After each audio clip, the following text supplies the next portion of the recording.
So this is what they call the Nissan Diversity Antenna connector.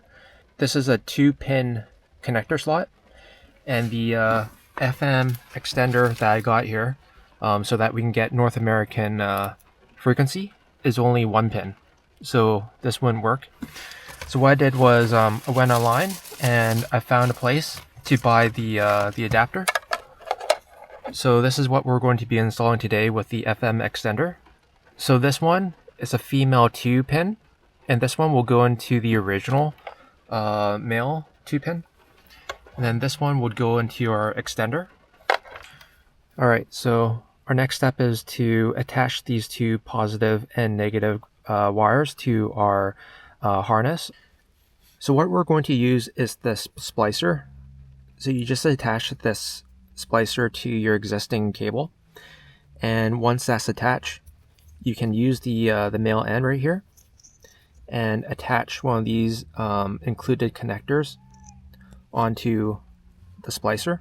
So what that does is it allows you to connect your wire without having to cut your wire and do additional work.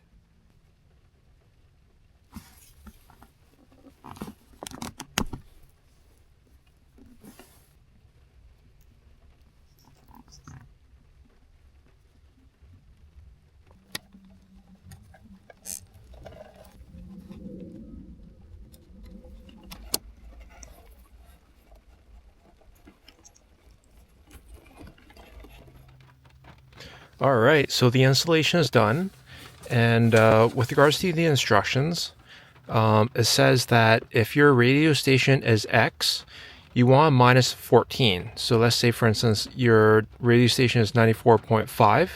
You want minus 94.5 from 14, so that's 80.5. So when you put 80.5 into this radio station, you should get that channel.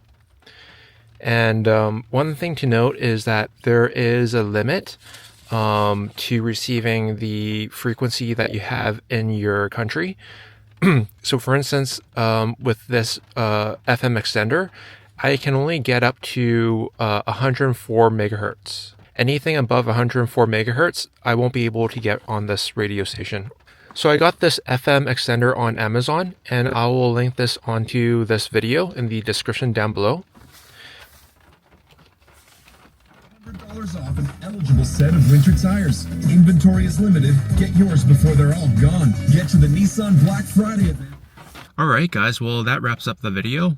So if you guys like these kind of videos and you guys want to see more, please feel free to hit the like and subscribe button, and we'll see you next time.